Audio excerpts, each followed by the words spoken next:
great place to start. We've got a link to them in the resources section.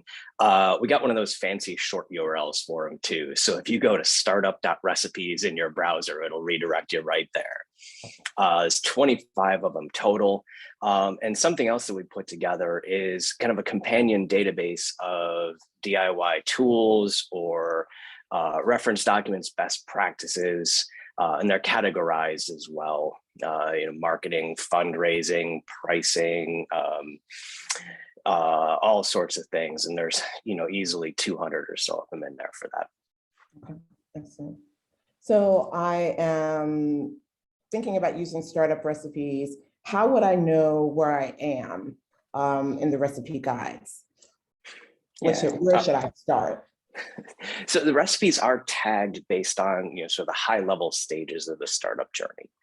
Research, create, launch, and scale. And one of our initiatives over the next few months is to put together a guide on getting started that's a little bit more of like a structured walkthrough. So if you're a founder just starting out, okay, do this one first, then do this one, and that sort of thing. But really, they're meant, even, later stage founders can take advantage of some of these as well. It's like having a recipe book, right? When you want to cook something specific, flip to that page and go. And all these resources are free, correct? They are free. Yes, not only is it free. So obviously this is, something we want to help our entrepreneurial community, and not just, the most common entrepreneurial candidates, universities and things like that, but this is intended to help people in more rural areas that don't necessarily have a connection into the universities. We also have published them under an open source Creative Commons license. So if you're managing an accelerator or another entrepreneurial program, you can use these in your work and in your class just as easily as you could if you're a founder. Okay, so that's great to know. So this is for any entrepreneur at any stage, free resource. So it's not limited to any specific sector. No. Excellent. Salil, I know we talked a little bit about HubSpot previously, and if you could share how I could use recipes to learn how to use that tool in a better way. Absolutely. I think I'll refer to one of the recipes that Jim mentions, and specifically surrounding HubSpot's the ability to the persona tool. And I think when we started out, like we thought we had the right customer. But only after we started having conversations. In fact, we had almost launched our MVP, and then we started having conversations, and only to realize later on that our customer persona that we're talking to is slightly different. And if only we had did that exercise beforehand, it would have saved us a lot of time. And that's where, there are multiple stages in the customer discovery. I'm just referring to customer persona. If we had used that tool sort of early on in the stages, we would have known, okay, this is the exact customer, or this is the exact user that would see value from using our technology. And it would help us not only in terms of like having conversations with the right customer, but also from like a development time. Like we would have known what exactly to build on in our product rather than, go back and correct it. So I would say, like, there are, again, I'll go back to the whole customer discovery process, because given the stage that we are in, AdSkate is in, there's so much to do, like before even you launch your product, or even before you start building, and that can be done, in a very cost-effective manner using the recipes that Jim has put together. It will save entrepreneurs and founders a lot of time, a lot of money, and help them get the customer persona right. And that's exactly where I think, at least me personally, I see this being a very, very valuable resource for founders. Well, can we walk back a little bit and talk a little bit more about those customer stages of engagement and MVPs? Some of that lingo would be great to get a little more information on all of that. Yeah, so MVPs, common startup terms is a minimum viable product. Basically, it's the simplest version of your product or service that adds value to a customer, which means, and if it's adding value, hopefully they're willing to pay for it. So the recipes are sort of tailored specifically to get you from idea to MVP, which is really just a key milestone in like the entrepreneur's journey. So can we talk a little bit more about a specific recipe and how does it work when I go to the website, find the one that I'm looking for? Could you walk me through it? Yeah. I think a good example for this is, let's use building a landing page. So if you're a founder at the idea stage, a landing page is a really, really powerful way to demonstrate customer interest in your product, even before you have it built. So, instead of going out and, sitting in a workshop or your garage for months, building something and launching it and then seeing if that's what people wanted, it's a good way to test your theory. So the idea is you build a simple web page that describes your product, indicate that it's coming soon, and then you put up a form for people who are interested to give their email and they get notified when it launches. And if you can start gathering some of that information, then that's demonstrated interest in your product even before it's built. So let's go through the associated recipe here. Yeah.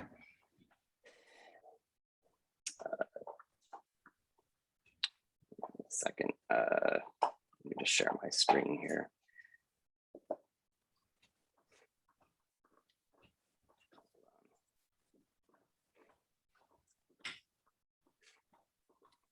I don't think I'm going to be able to share my screen.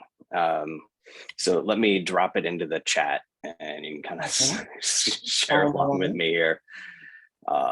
Technical difficulties, please stand by. So for those of you in the chat, so each recipe is built with a title, when it was published, when it was updated. Keeping these up to date is important, and a list of list of the tools that we use. So in the case of this recipe for building a landing page, we're using two tools. We're using a landing page builder called Card, C-A-R-R-D. It's linked in there. The nice thing about that is it costs $19 a year, not a month, like a whole year. Thanks, Jane. There we go. Yeah, so you can see at the top, two recipes there, two tools that we're using, Card and MailChimp. Card's $19 a year. MailChimp has a free tier. So as long as, until you get to 1,000 collected emails, it's free. Wow. So between those two things, if you can spend $19 and some hours of your time to build a landing page to test a theory, that's a heck of a lot better than, trying to go out and, spend a couple of months or trying to raise a bunch of money to do that. So each recipe, yeah, go ahead. I just love that. That you're also explaining the value of the tools as well in these recipes. You're not just sharing a list of different platforms that you could use. So right. Yeah, I think that's one of the differences between startup recipes as compared to some other tools and information sources that I've seen. So we do give a little bit of context around what you're trying to accomplish here. What does building a landing page do for you? And Jane, as you scroll down a little bit, then it gets into a step-by-step set of instructions with screenshots for how to actually build a landing page using Card and MailChimp. It walks through how to, in this case, how to select a template, how to customize it, how to adjust it for your brand, and then shows you at the end, what you've got done. Excellent. And currently you said there are 25 and more to come. There are 25. One of the things that was, exciting about this project is, started writing a few of them, and then it just sort of snowballed. I had a few teed up from, conversations with early stage founders where I knew like, okay, if we write something about here, this definitely has an audience. But as we started going, we started finding, okay, we're looking for common problems that founders have or common tasks that they're looking to accomplish. And then really as a thought exercise, is there a do-it-yourself tool that has either a generous free tier or is relatively cheap that you can use to accomplish that task? And that's every recipe kind of follows, that particular formula, context, and then a tool with step-by-step instructions. Well, I love that the level of accessibility this provides for the user. And a lot of the work that I do is with folks throughout Southwestern Pennsylvania. We are, hitting entrepreneurs in rural communities, diverse entrepreneurs, and we want to make sure that everyone has access to information such as this. Could you share a little bit more about how that mindset has really informed and expanded what startup recipes can be for the community? Yeah, so I talked a little bit about how Card is a full-featured landing page builder for $19 a year. MailChimp is a generous free tier, and those are key criteria. In startup recipes is a thought experiment. If I have time and grit and an idea, how little do I have to spend out of pocket to actually get to an MVP for my startup? A few months ago, I saw a tweet from Brandon Brooks, who's a local founder and investor in the area here. And, I'm paraphrasing it, so sorry, Brandon, but he was talking about getting advice from founders, from investors when he was a founder about, oh, well, you just go raise a friends and family round. And, his reaction was, well, the median net worth for a white family is about 10 times that of a Black family. So if a friends and family round is part of that process, we're just locking some folks out of entrepreneurship before they even get started. Exactly. And beyond capital, access to knowledge about entrepreneurship isn't evenly distributed. If you're connected to a university, you've got access to that kind of stuff. But, if you're a founder in a rural area, you don't necessarily have the connections to the people who have experience in this. So if the idea here is, startup recipes is, if you want to skip that friends and family round, you can use these instead. If you're a first-time founder, you can use the same tools and techniques that an experienced founder would use to get your MVP launched and get some traction. So you have a great story when you start to actually need to raise money from investors. Right. And I love that this is giving the entrepreneur full knowledge and awareness of all the tools that are there, and really having more control and power of that process really is exciting. So Lil, tell me a little bit about your team and how this tool could work for you.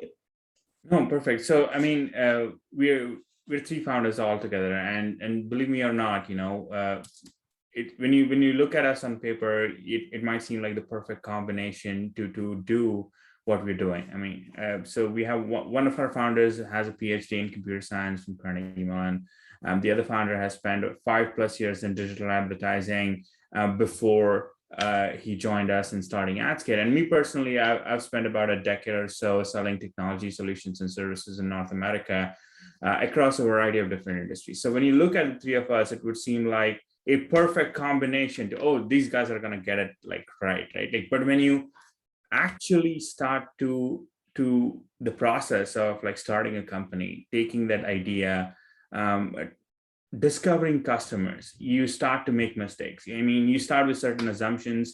Those assumptions more often than not turn out to be completely different. And then, we made assumptions. We had fewer conversations than we would normally have. And then we ended up making a little bit of sort of building something that was not exactly required by the customers. And then we had to go back, retweak it, tweak the product again, the MVP, and go back to the customer. So even, three experienced folks, if we had access to something like this at an idea stage, then we would know exactly how to put together the landing page that Jim talked about, or using the persona tool to identify who exactly can benefit from the technology that we are building, and being able to do that without spending, as you said, maybe $20-$30 or even less, and getting that idea validated, and having this resource as a free tool to anybody who has a brilliant idea. I think you would see many people who have brilliant ideas that will be able to bring them to life just because they now have access to something like this. So I think and it's not just useful for early stage founders or somebody who has an idea. I think this resource is even valuable for founders who are a little bit ahead in the process, who started having conversations with customers, because startup is all about like trying to understand the customer, making sure you're getting that product market fit right. And that is an iterative process. It's not something that stops, you do it once and it's the end of the story. No, it is something that you have to continuously doing, just so, because there's so much competition, customer needs are evolving, every customer is different, how to prioritize what to build. And I think Jim has done a fantastic job of putting together these resources and making it available to founders, and most importantly, making it available free of cost. So anybody who, like, as you said, in rural areas, who may not have access to an accelerator or a university, but has a brilliant idea, has a knowledge of a problem that could impact the society, I think a founder like that with this recipes will be able to successfully take that idea forward and launch a business. So, well, I love what you were saying in regards to seasoned startup entrepreneurs being able to still come back to the startup recipes and using them to, take the temperature of their own business. I know so many creative folks often get so caught up in their idea that there's so many other aspects to the business. Absolutely. This seems like an excellent place to go back and recalibrate and see where you stand and take the temperature of progress. So what's the future of startup recipes? We know that we have this wonderful free resource that can constantly be updated and grown and shared. What do you see this product doing in the future? There is so much more to write. I feel like I've just scratched the surface here. So I heard a quote, kind of early in my career that summarized it. The primary purpose of business is to build or do something and to sell it. Those are the two things, right? Build or do something, sell it. Those are the two things every business needs to do. If you aren't doing those, you're not a business. But when you launch a startup, there is so much more to do than just those two things, right? We were joking the other day that, like, for an early stage founder, you quickly find out that CEO really stands for Chief Etc. Officer, like all the other things that you have to do to get your business done. And so we've kind of tailored the recipes to handle those extra tasks. It's difficult to write something that is tailored to every individual business, right? So, if you have a bed and breakfast or a high growth robotic startup, the answers to what about your product are going to, and how you sell it are very, very different. But both of those organizations need a website. They have to deal with search engine optimization. They both have cybersecurity concerns. There's a lot of commonality, and there's just so many of those things where the best practice or the next thing you have to do is the same no matter what type your business is out there. And that's so true, Jim, because a lot of those entrepreneurs don't necessarily have experience at all in those yes. Yep. Every day is a learning journey, right? In this process, and so what's in the short term, the next big thing we're working on is a deep dive on product pricing, for both business to business and business to consumer products, and doing pricing surveys and so forth. I mentioned we're doing a companion walkthrough document that provides a little more structure to it. You saw when we were doing a screenshot that every recipe has a last updated date, and it's very prominent. So you always have a sense when you show up, like, okay, how current is this information? Right. Tools change, right? Best practices change. The tools we recommend will change their interfaces. We've got to keep these things up to date. Excellent. And what I also appreciate is your experience in seeing these things work and seeing them be successful, and it's just not throwing out resources out there that haven't been invested. Yeah. I mean, I've worked, obviously worked with a lot of, early stage founders, but, I've been a CTO of a, an early stage company myself. So I'm, there's a lot of empathy poured into these recipes for sure. And a lot of time, yes. What would you say to a founder starting out with these recipes and they feel daunted by all of the how-tos and risks and all the possible, rejections and losses? What would you say to them when they're at this stage of jumping in and moving forward? Actually, I don't put you on the spot, Salo, but you're living it right now. So if you want to go first, take it away. I think, Joyce, that's such an important question, and as I think Jim put it rightly, like the CEO of a founder is really the chief, etc. officer, because you would think like, okay, I'm going to build my product and I'm going to find customers and sell it. That'll be the end of the story. But there are a million things that need to happen in between, like even from just taking that idea and finding your first customer. There's compliance, the starting company. I won't get into the weeds of it. And it can be daunting at times. And very often a founder, especially a first-time founder, can feel lost, discouraged. And I would say talk to as many people as you can. Talk to founders who've done it in the past. You have valuable community resources who bring together plethora of experience, because Innovation Works and Alpha Lab, who've seen startups across industry verticals, across sizes, and the founders of various caliber start companies successfully. So it's like, if I have to do something that I don't know how to do it, the best way to do it is find somebody who has done it successfully. And if you can talk to like 5 more people who have done it successfully, then you would get a lot more data, a lot more information as to how to do it. Even before you start building a product or start launching a business. And I think, Joyce, you mentioned earlier, it's like founders tend to fall in love with their technology. We certainly did, and we're so passionate about it. And that can be, I hate to use the word, but delusional at some point in time. Like, because you're so enamored by, I build this cool technology or I build this cool product, but that's not necessarily the same as starting a successful business. Exactly. So I would say, talk to mentors. Pittsburgh especially has a great resources of mentors that you can leverage to help form. And very often, these mentors are very, very helpful. So I would say that's one. Talk to as many founders as you can.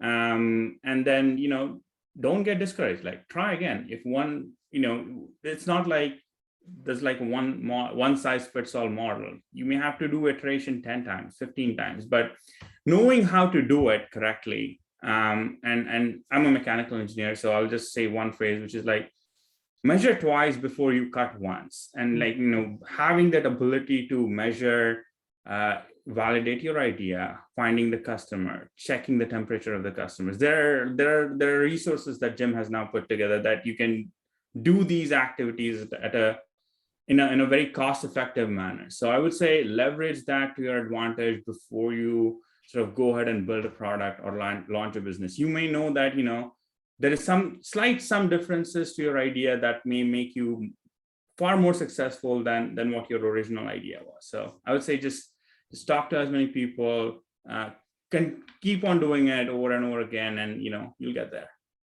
Excellent. And I love that phrase, measure twice before you cut once. I'm going to add that onto my list. So Jim, what else do you think entrepreneurs who are challenged and feeling overwhelmed could benefit from in your wisdom? Yeah. So, I mean, the impact on mental health from being a founder is significant. It's tough. Every day, you're walking a tightrope without a net.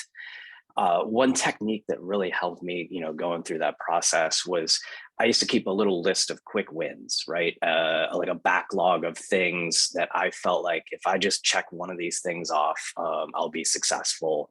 I could feel good about having accomplished something in the day, because days will go by where you feel like you've made no progress. So the recipes are really designed for that. Every day when you end the day and you didn't get the product feature you needed built, you got a rejection from an investor, you got told, okay, it's gonna be another week before we close this, sale for your key prospect, and you're, end of the day, like, okay, I worked a lot, but what did I actually accomplish?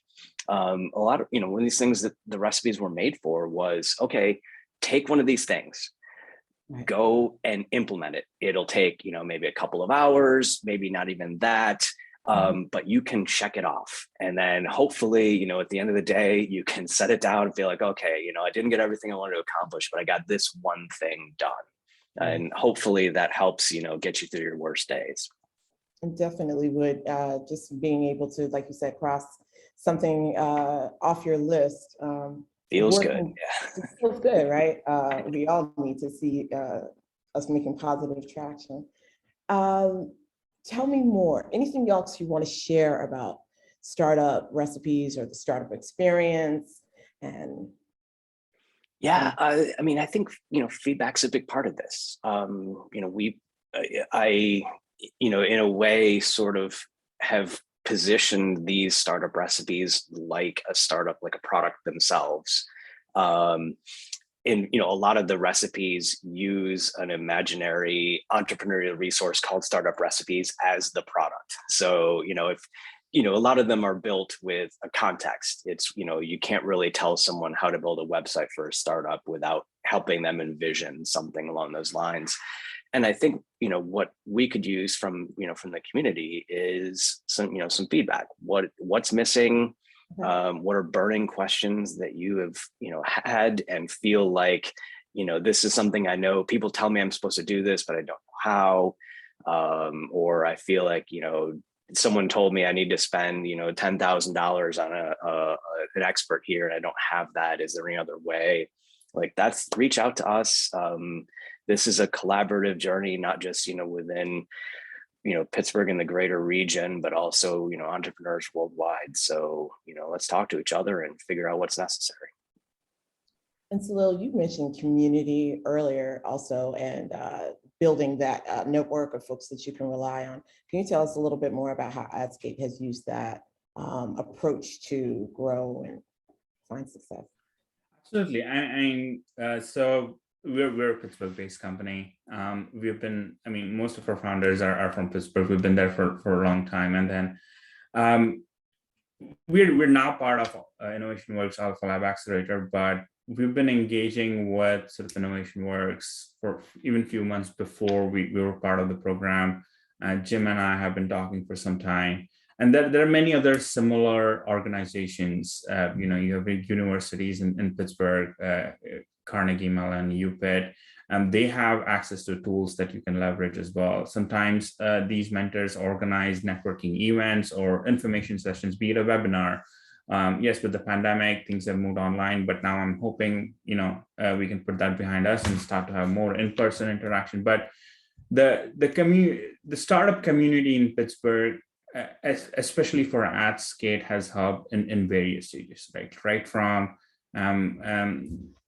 Project Olympus at Carnegie Mellon that helped us sort of get us off the ground, start the company.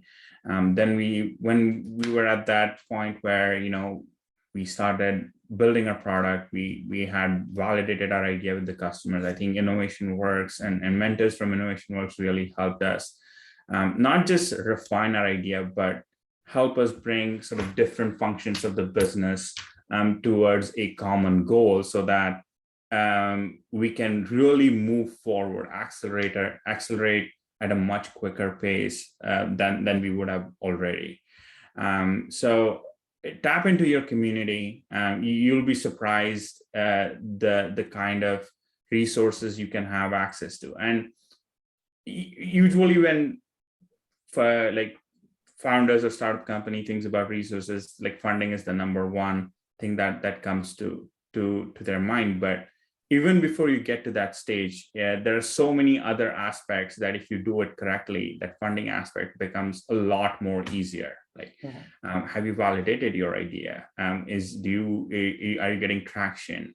How do you define your customers? How can you build a really minimal viable product. When I say really minimal, what's the least amount of product that you can quickly build, go to customer, test it out, potentially get them to pay for it, that will prove your business. And then once you've done all these aspects successfully, I think that funding aspect and the growth becomes easier. But how do you do those initial steps very effectively? I think so that's where the startup community in Pittsburgh, especially Innovation Works, has helped us a lot, helping us think about our idea in a different manner, helping us think about our funding process in a different manner.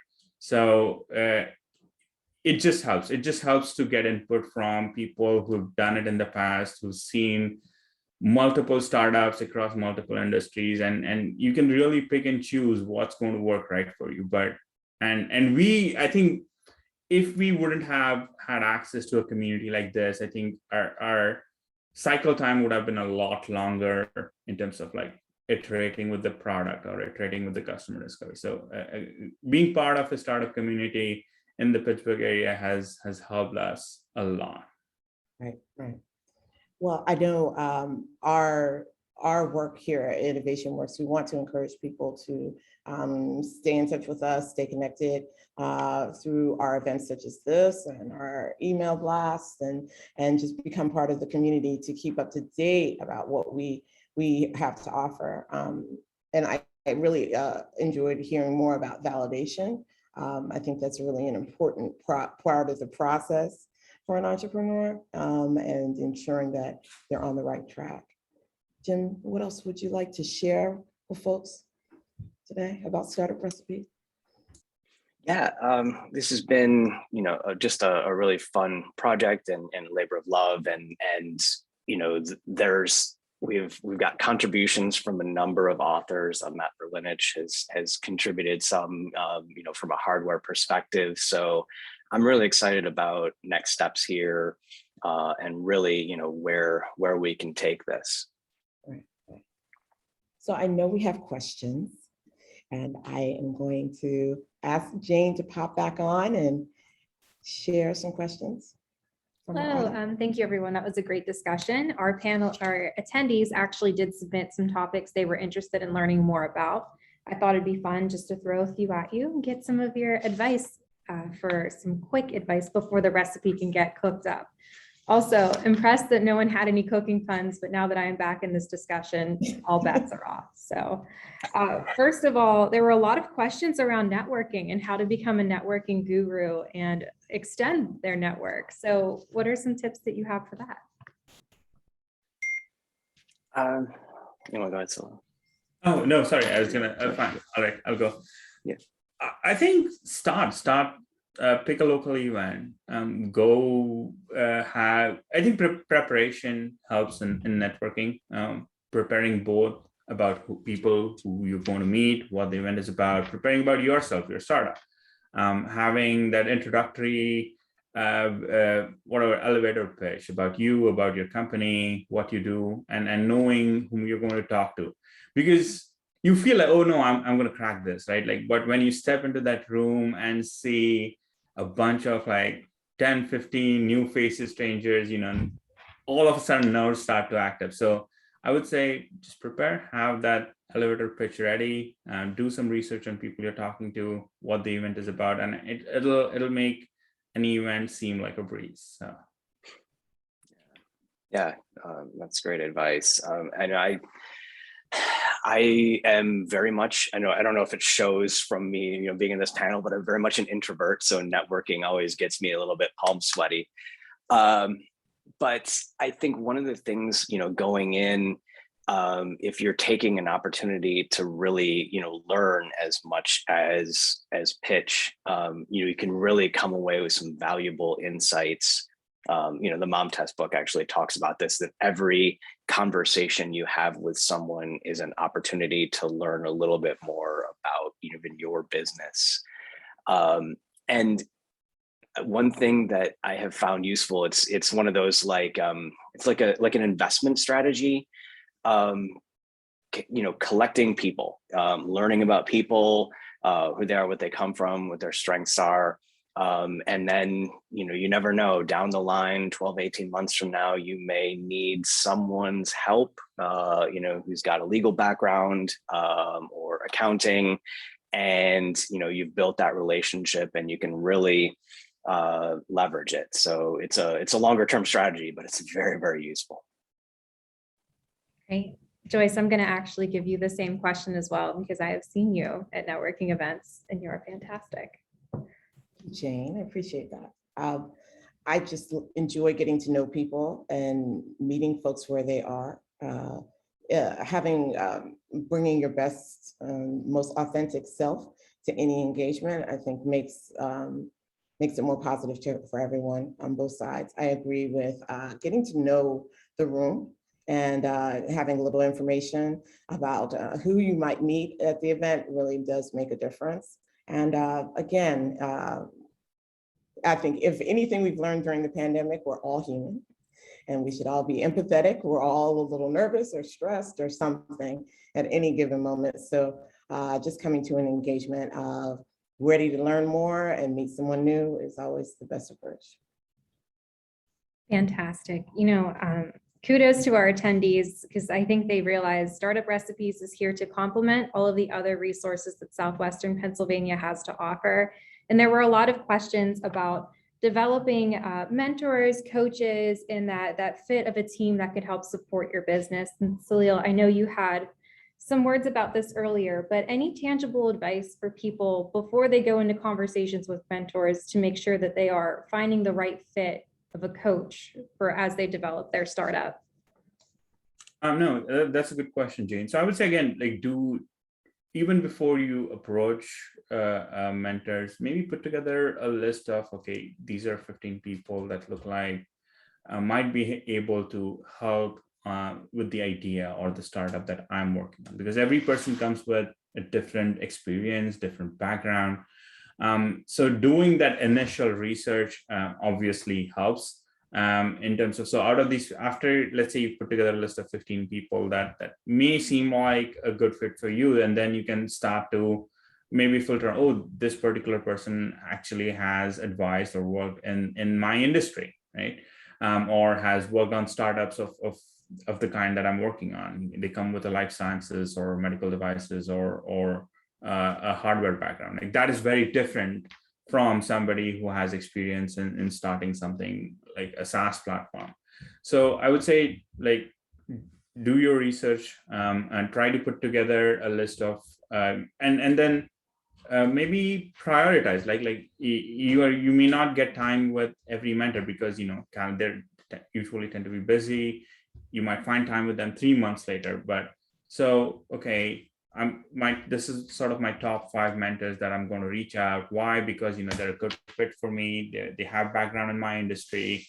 They've helped startups like this in the past, or they themselves have been a founder. And then after that, these are another sort of next 5 mentors that are probably valuable. And then pick and choose mentors, I would say, across different aspects. One is definitely the industry that you're working on. Then the other aspect is somebody, if you need help on starting a company, that's a process in itself, because you can avoid certain mistakes early on. So having a legal mentor, what type of corporation I should incorporate. So that's one. And then I would say we've seen advice or mentors being very effectively in sales and business development and marketing. And that's an function of business where you really need to, there's so many marketing strategies today. Oh, should I advertise on a billboard or a newspaper or TV? What's right for you? What's right for your business, right? I think those are some of the aspects where a mentor will help you, again, save time, save money, so that you can try and get things right early on. So I would say, do your research again and go with specific questions or specific asks, hey, listen, this is the problem that I'm facing and can you help me solve it? That way, you're getting the value. The mentors will be able to help you in a much better fashion if they know what challenges you're facing. So knowing what problems you want to solve, knowing where you're facing those challenges and going to them will help both the mentors as well as the founders accomplish a lot more from that relationship.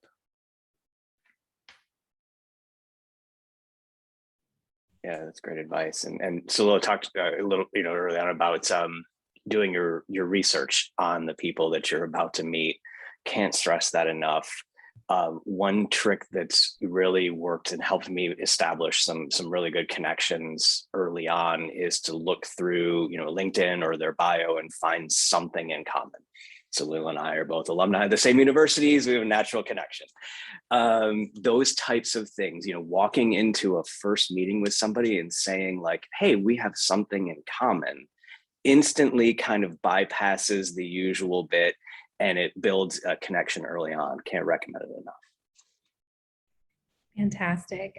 Jim, this actually goes into a recipe I know you have in our test kitchen. And I think if you explain how you're approaching it, it'll help show our audience how the step-by-step breakdown of these recipes is in a bite-sized format. So how to test paid advertising channels. Do you want to go into what you're thinking for your next recipe there?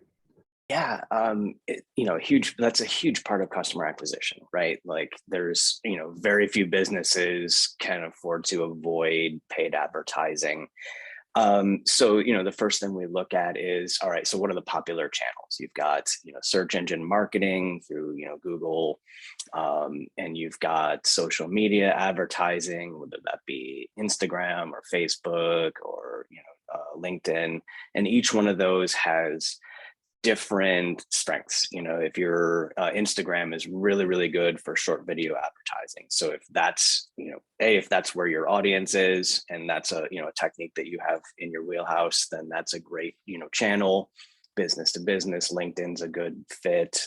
Search engine marketing is great. So, what we'll do, and in this case, as we're writing these, we're actually going to run ads for startup recipes and run ads on all of these networks. And that's going to be the process of actually building those recipes, is walk through the act of finding a keyword in Google, and then building some ads and actually putting out there, showing click-throughs and showing that entire process.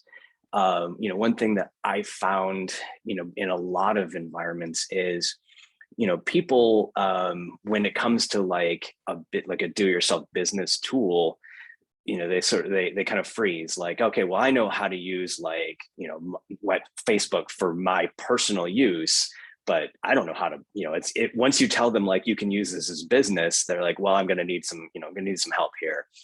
But it's, so this is hopefully a way to show them the path on these tools so that when they actually go and do it for themselves, it's literally just, a book right here with the step-by-step instructions, and then you're doing it in real time.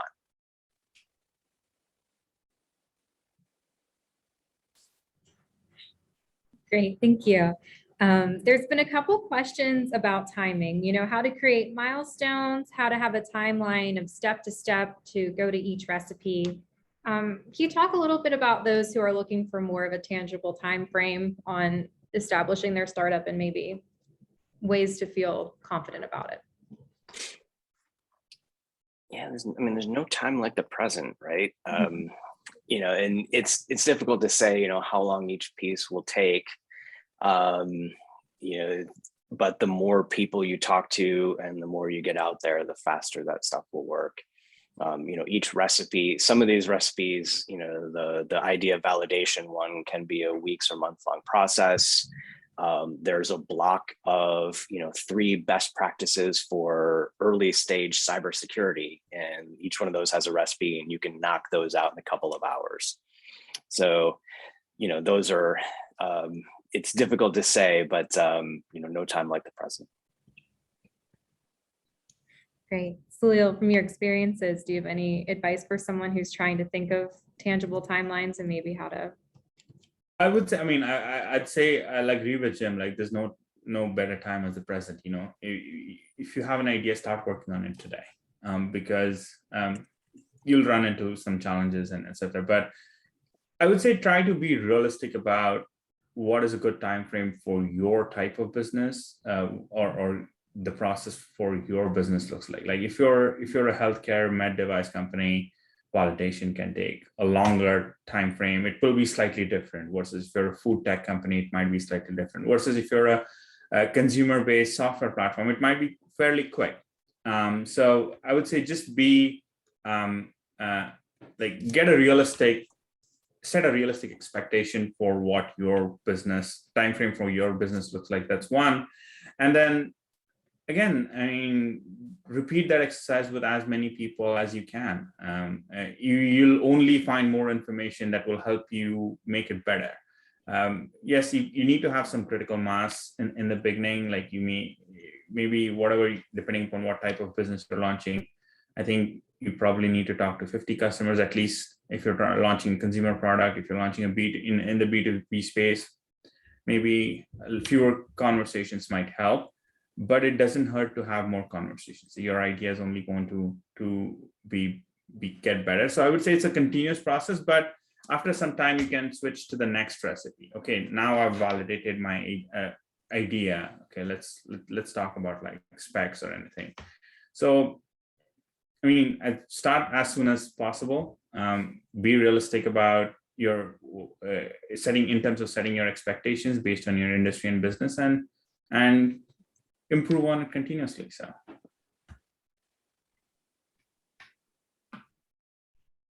Great. Okay. The last subject that came up repeatedly is bootstrapping. So I have a feeling that's a couple of recipes there, Jim, but any comments on that topic? I mean, that's the fact that these are centered around low cost tools or free tools makes them kind of ideal for bootstrapping. This idea that you can pay as you go, build as you go, and not necessarily have to raise, a bunch of money ahead of time to get stuff. So if you're a founder who has the ability to produce a product, in your spare time, then this is hopefully the everything else that you need to get them off the ground. Bootstrappers, as well as, more traditional startups, we recommend the lean startup model has been, pretty common, over the past decade or so in this industry, and these follow that, pretty closely. This idea of find the cheapest way to get to the next stage, and really grow your business to the level of your comfort. Fantastic. Okay. And then just one more question. As we build startup recipes, we're talking about helping people take their idea and create an MVP from it. So do you have any advice for people as they are in this process about what that MVP looks like, and maybe the expectations going in, and what you've seen from experience on how that actually looks by the end? The one piece of advice that I've heard that turns out to be pretty true is if you're not embarrassed by your MVP when you launch it, you waited too long. So there's no time is too early. It's important to understand that the minimum piece for providing value is what you're looking for here. Can somebody use it and provide value? I have seen businesses start that are just a website and a contact form, and they get emails from customers and they fulfill products by hand. It does not have to be a high-tech business to start. You can do things by yourself, with sweat equity to get your product off the ground, and then use technology to make it more efficient and to reach more people. But you don't necessarily have to have the glittering castle website that's all fancy and stuff with all the bells and whistles to launch. The best thing you can do is get it out there and see how it resonates.